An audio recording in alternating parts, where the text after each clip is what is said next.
स्वास्थ्य विभाग के अपर मुख्य चिकित्सा अधिकारी डॉक्टर अनिल कुमार गुप्ता जी से, जिन्हें हम ए.के. गुप्ता जी के नाम से जानते हैं। जिले में चल रहे स्वास्थ्य के कई अभियानों में उनका एक महत्वपूर्ण उनकी भूमिका रही है और वे चेस्ट फिजिशियन हैं, यानी छाती रोग विशेषज्ञ हैं। आइए जानते हैं उनसे बहुत महत्वपूर्ण बातों पर आज उनसे बात करते हैं और उनसे पूछते हैं तमाम वो बारीकियाँ जो मरीजों के लिए बहुत फायदेमंद हो सकती हैं और कई महत्वपूर्ण बिंदुओं पर आज हम उनसे बात करते हैं। डॉक्टर साहब, कितना समय हो गया है कि स्वास्थ्य के क्षेत्र में आपको काम करते हुए एक अधिकारी के रूप में और एक टीबी रोगियों के लिए छाती रोग विशेषज्ञ के रूप में? नमस्कार विकास भाई।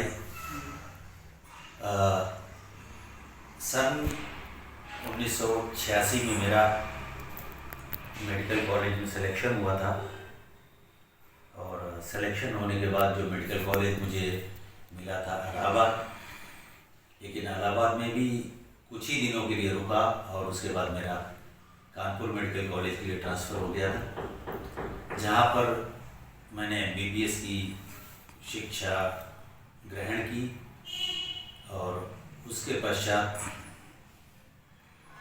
92 में मैंने पब्लिक सर्विस कमीशन का इंटरव्यू दिया और 94 में मेरा अपॉइंटमेंट हुआ। मेरा पहला अपॉइंटमेंट जिला उत्तरकाशी के लिए किया गया, जहाँ पर मैं लगभग 6.5 साल रहा।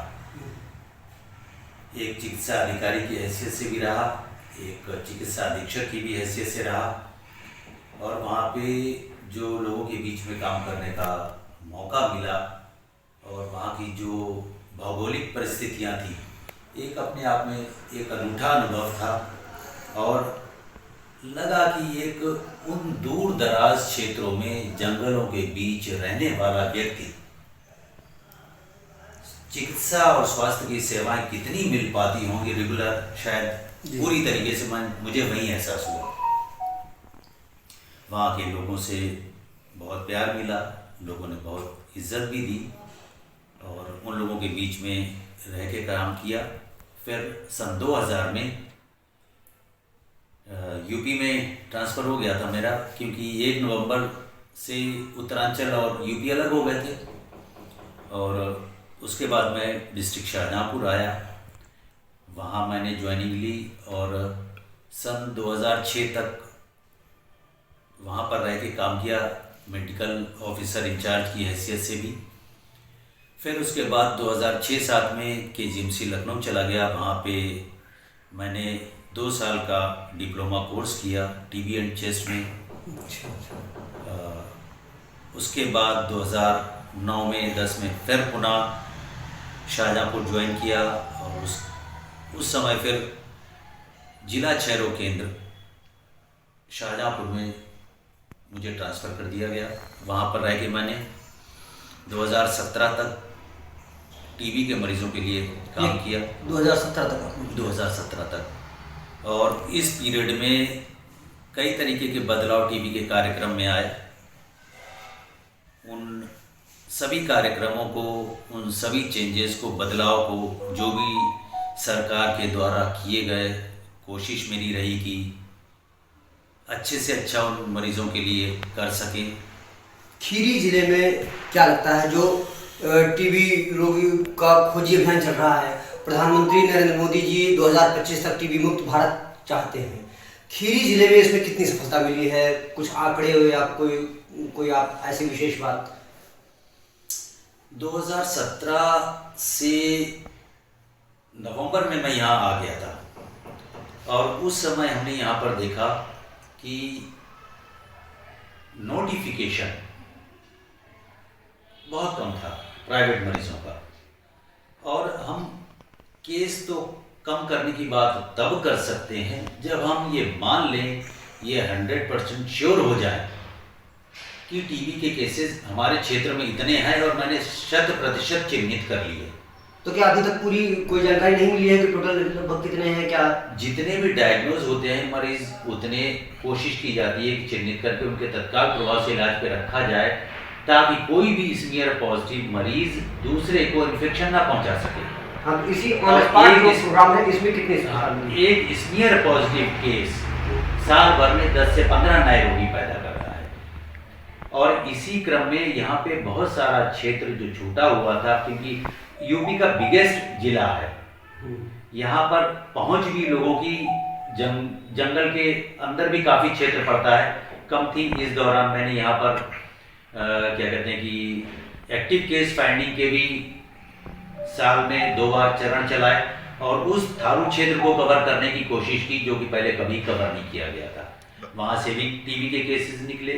कुछ उस बेल्ट में ऐसे हमारे मरीज थे जो हैं तो यूपी के, बट नेपाल में जाके दवाई ले रहे हैं। तो ऐसे मरीजों को भी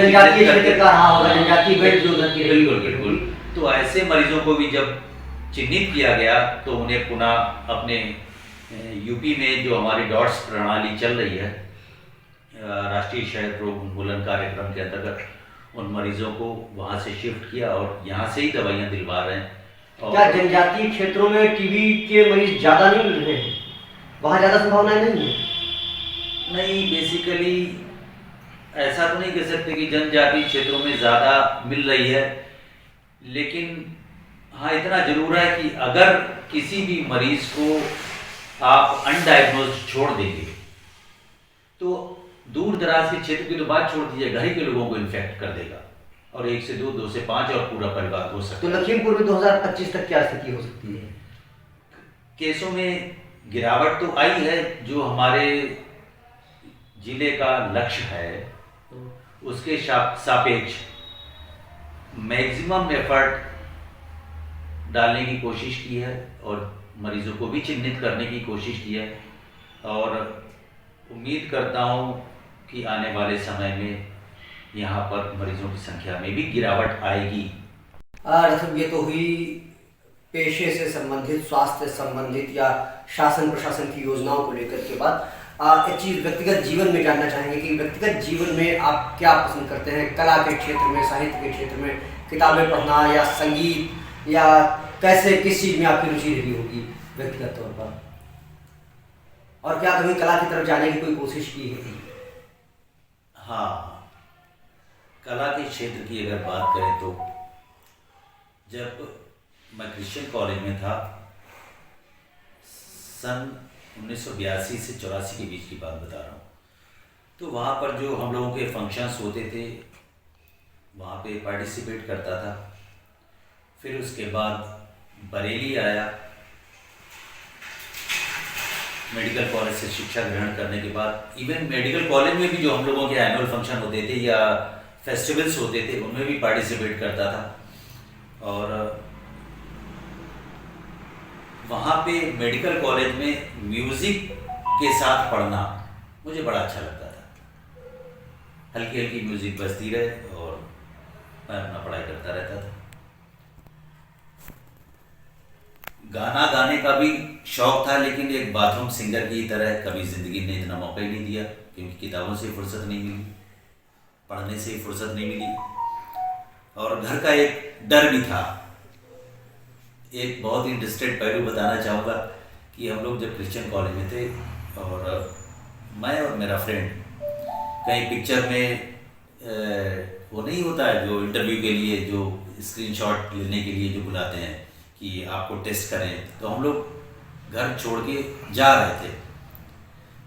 4 बाग रेलवे स्टेशन पर पहुँचे तो वहाँ बैठे हुए थे, ट्रेन आने में विलम्ब हुआ तो हम लोगों ने सोच लिया कि कहीं अगर पिताजी को पता चल गया तो बेटा बहुत मार लगेगी, और काहे से मार लगेगी इस बात का अंदाज़ा हम लोग नहीं लगा पाए, तो मारे डर के वापस आ गया। फिर उसके बाद मेडिकल कॉलेज में जब पहुँचे तो वहाँ पर भी स्टेज का प्ले वगैरह करते रहे एंड फिर उसके बाद IMA के बीच में बरेली रहे तो वहाँ पर भी एनुअल फंक्शंस में या जो भी फंक्शंस होली, दिवाली, दशहरा होता था तो उसमें पार्टिसिपेट करते थे। लेकिन जब से इधर सर्विस में आए हैं तो इस तरीके का कभी एक माहौल नहीं रहा। आपकी आवाज़ जो है वो बहुत भारी है, का एक अच्छे कमेंटेटर के लिए बड़ी मुफीद है। जो आवाज़ आपके पास होती है ये कुछ कमेंटेटर्स के साथ में होती है। क्या कभी इस क्षेत्र में जाने की कोशिश? कभी सोचा भी नहीं, और जो आपने कहा आपका बहुत बहुत धन्यवाद। इज्जत बख्शने के लिए कभी कोशिश नहीं की, लेकिन हाँ अगर कभी कोई मौका मिलता है तो डेफिनेटली मैं एक बार कोशिश कर सकता हूँ वहाँ क्या संदेश देंगे हमारे लखीमपुर के लोगों को और तमाम दर्शक जो आपको देखेंगे इस चैनल के माध्यम से, उन्हें क्या संदेश देंगे, तमाम अपने साथियों को, सब पूरे समाज को? आज मैं यही लखीमपुर की जनता नहीं, सभी लोगों के लिए संदेश देना चाहूँगा कि जिस तरीके से आपने पहले पूछा कि आपका शौक क्या है, तो मैंने कहा म्यूज़िक। और म्यूज़िक किसी व्यक्ति विशेष की, जाति की, धर्म की, पंथ की नहीं होती है। जी जी, वो सबकी होती है। और वो सिर्फ म्यूज़िक तभी कहलाती है जब किसी को कोई चीज़ अच्छी लगती है, सुकून देती है किसी की आत्मा को, किसी की रूह को, किसी के मन को। और अगर वो शोर आवाज़ पैदा करे तो फिर उसे म्यूज़िक नहीं कहते। बिल्कुल। और म्यूज़िक किसी के बारे में गलत भी नहीं बोलती। तो मेरा एक जुड़ाव रहा है म्यूज़िक से शुरू से ही। तो मैं तो एक ही चीज़ जानता हूँ कि सबको प्यार दो, प्यार से बोलो, किसी को अपना के तो देखो यार, बड़ा सुकून मिलता है ज़िंदगी। बहुत बहुत धन्यवाद डॉक्टर साहब। साथियों, हमारे साथ में डॉक्टर A.K. गुप्ता जी, छाती रोग विशेषज्ञ, अपर मुख्य चिकित्सा अधिकारी लखीमपुर, बहुत खूबसूरत संदेश दे रहे थे। हमने इनकी ज़िंदगी के पहलुओं के साथ साथ स्वास्थ्य विभाग के पहलुओं पर भी बातचीत की। बड़ी खूबसूरत गुफ्तगू रही है, और खूबसूरत गुफ्तगू को खूबसूरत आदमी ही कर सकता है, वो खूबसूरत इंसान कर सकता है। दोस्तों, हम बहुत बहुत धन्यवाद करते हैं, बहुत बहुत शुक्रिया कहते हैं। गज़ल उसने छेड़ी, ज़रा सांस देना, ज़रा उम्र रफ्ता को आवाज़ देना, न खामोश रहना मेरे हम सफ़ीरों, मैं आवाज़ दूँ तुम भी आवाज़ देना। बहुत बहुत शुक्रिया, नमस्कार।